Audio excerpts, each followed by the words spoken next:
आज हम ये कहने पे मजबूर हैं कि अभी हिंदुस्तान आजाद नहीं, जब तक भारत माता के सीने पे चढ़ के औरत के साथ ही, माता के साथ ही जुल्म ज्यादती होती रहेगी, जब तक हम आजाद नहीं। तो ये हर उस मर्द को शर्म आनी चाहिए जिसकी माँ, बहन, बेटी बैठी हुई है और वो निकलकर इस बात पे कोई हंगामा नहीं काटते।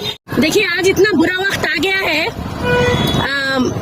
जिस मुल्क में हम रहते हैं कि हम लोगों को आज अपना मुंह बंद करके अपना एक एजिटेशन दर्ज करवाना पड़ रहा है।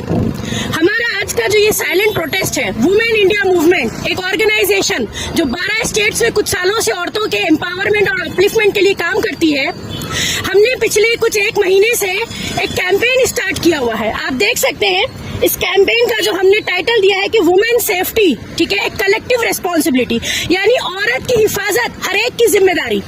ये एक इंफरादी कोई मामला नहीं है, बल्कि मैं समझती हूँ कि इस मुल्क में 50% औरत जो है वो ह्यूमन रिसोर्स है, और उसी के चलते हुए जो तशद्दुद सामने आता है, यानी औरतों के साथ जिस तरीके का जुल्म हम देख रहे हैं, खास तौर से under the regime of BJP government के, ऐसा मालूम होता है जैसे पावर में बैठे हुए लोग इसको सपोर्ट करते हैं।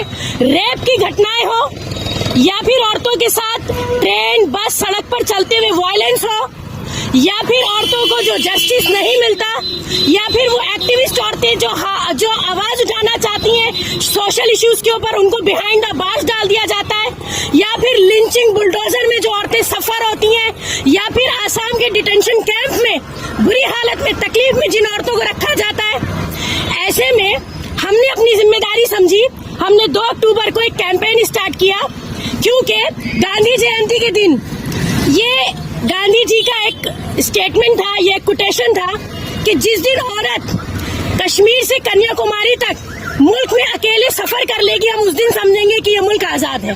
और आज ये जो 75 साल हम आजादी का गाना गाते हैं और जो हालात हम देख रहे हैं, ये मैच नहीं होते। इसलिए आज हम ये कहने पे मजबूर हैं कि अभी हिंदुस्तान आजाद नहीं, जब तक भारत माता के सीने पे चढ़ के औरत के साथ ही, माता के साथ ही जुल्म ज्यादती होती रहेगी, जब तक हम आजाद नहीं।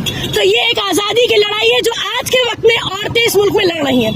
कोलकाता रेप केस से लेकर, ठीक है, आप पीछे की हिस्ट्री देखिए, या फिर रोज बरोज कोई भी ऐसी कम्युनिटी उठाइए, दलित उठाइए, क्रिश्चियन उठाइए, मुस्लिम उठाइए, यहाँ तक कि आइडेंटिटी बेस्ड अटैक भी है इस मुल्क में। आइडेंटिटी देखकर हिजाब का मामला हो, स्कूल कॉलेजेस में देखिए कि नर्सरी की बच्ची को नहीं छोड़ा जाता, उसके बाद ट्रेन में, बस में आप देखिए, यहाँ तक कि women in uniform also not safe in this country. उसके बाद सवाल उठता है लॉ एंड ऑर्डर का, सवाल उठता है जस्टिस सिस्टम के ऊपर। यही हमारी कुछ डिमांड्स हैं कि हम चाहते हैं जो तशद्दुद और बेहुरमती और जो जुल्म इस वक्त हिंदुस्तान की सरजमीन पे औरतों के साथ हो रहा है, उसको बराबर चेक होना चाहिए। उसके ऊपर हमारी डिमांड है कि सख्त से सख्त कानून बनने चाहिए। मैडम, इस पार्टियां पावर में है मगर इनको तवज्जो नहीं दे रहे। एक बात सुनिए, जो पार्टी पावर में है, जो गवर्नमेंट आज पार्लियामेंट में बैठी है, नया पार्लियामेंट का जब इनॉग्रेशन हुआ तो मोदी जी बोले थे 33% रिजर्वेशन औरतों को गिफ्ट कर रहा हूँ। आज तक वो गिफ्ट हाथ में नहीं आया औरतों के। औरतों का रिप्रेजेंटेशन लीस्ट है, यहाँ पर कम से कम मिनिमम है, औरतों का रिप्रेजेंटेशन है ही नहीं। 50% रिसोर्स होते हुए जो रिप्रेजेंटेशन औरतों का होना चाहिए था। एक दूसरी बात, जो सोशल एक्टिविस्ट काम करती है उनका मुंह बंद करके उनको बिहाइंड द बार्स कर दिया जाता है। आप देखिए, हमारी CNRC के एक्टिविस्ट को ले लीजिए, या इसके अलावा दूसरी बहुत सारी एक्टिविस्ट हैं जो आज भी जेलों में सड़ रही हैं, उनको जस्टिस नहीं मिलता। उसके बाद हम जैसे प्लेटफॉर्म जो औरतों के लिए काम कर रहे हैं, ये हमने अपनी एक अखलाकी जिम्मेदारी समझी है। हम इस मुल्क में रहते हैं, हमें लगता है हमारी मॉरल ऑब्लिगेशन है, बल्कि ऑब्लिगेशन क्यों, बीइंग ए वुमेन, ये मेरे लिए शर्म की बात होगी कि मैं तशद्दुद देख रही हूँ और मैं अपने घरों में खामोश बैठूं। और उसके बाद हमने इसको नाम दिया कलेक्टिव रिस्पॉन्सिबिलिटी का। हर उस मर्द को शर्म आनी चाहिए जिसकी माँ, बहन, बेटी बैठी हुई है और वो निकलकर इस बात पे कोई हंगामा नहीं काटते। देखिए, आज आप कह रहे हैं कि पॉलिटिकल पार्टीज जो है वो पावर में, कोई उम्मीद गवर्नमेंट से नहीं रखना, क्योंकि हर क्राइम इस मुल्क में गवर्नमेंट सपोर्टेड है। आप देखिए कोलकाता में जो क्राइम हुआ, जो इतनी बुरी तरीके से एक ड्यूटी पे एक नर्स का जो रेप किया गया, आपको क्या लगता है वो एक पॉलिटिकल इशू बना दिया गया? यानी कि औरत के जिस्म को चीरना, फाड़ना, काटना भी एक पॉलिटिकल एजेंडा हो गया। शर्म की बात है, हमें समझ में नहीं आता आखिर हम किस मुल्क में रह रहे हैं, हम कौन सी जमीन पे जी रहे हैं, किस हवा में हम सांस ले रहे हैं। उसी के चलते हमारा ये एक साइलेंट प्रोटेस्ट है, क्योंकि हमें लगता है चीख पुकार करना भी अब फायदेमंद नहीं रह गया, क्योंकि हमें अपनी डिमांड गवर्नमेंट तक पहुंचानी है।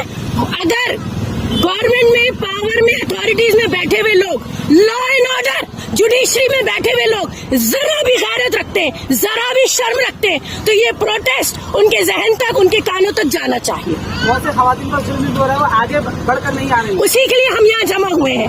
मैं आपसे क्या कह रही हूँ, आज का सबसे बड़ा प्रॉब्लम जो है वो एक आम आदमी का अनअवेयर होना है, या फिर एक आम आदमी को इतना डरा दिया गया है। एक औरत जिसकी असमत रेजी होती है, उसकी माँ पुलिस स्टेशन अगर रिपोर्ट लिखाने जाए तो पुलिस वाले उसकी माँ को रेप कर देते।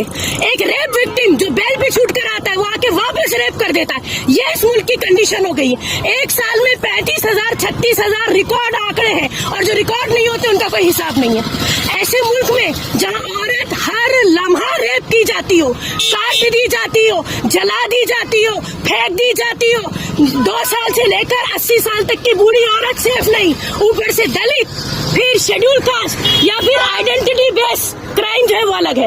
मुसलमान औरत को देखते हैं सर ढकी है, उसके साथ अब्यूज अलग होता है, हरासमेंट अलग होता है, market place, work place, public place कहीं नहीं छोड़ा जाता।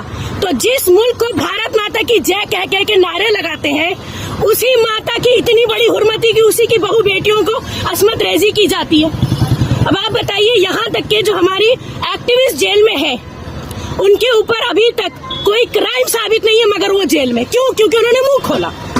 इसी तरह से लिंचिंग, बुलडोजर, असम का डिटेंशन, क्या बेहिसाब बुरी हालात में औरतों को वहां रखा जाता है। मतलब हम इतनी तकलीफदेह हालात में रखा जाता है कि हम बयान भी नहीं कर सकते। कोई इसकी सूद लेने वाला नहीं है। मोदी जी बेटी बचाओ बेटी पढ़ाओ, बेटी बचाओ बेटी पढ़ाओ, इतना झूठ और उसके बाद इतना प्रोपोगेंडा।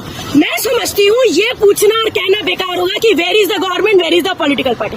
हमें आज यहाँ पर एहसास दिलाना हर आम चलते हुए शहरी को, ये जो सड़कों से मर्द गुजरते हैं, ये जो सड़कों से औरतें गुजरती है, गैरत और शर्म इनके अंदर होनी चाहिए, और अगर इनके अंदर होगी तो हम अपनी लड़ाई खुद लड़ सकते हैं।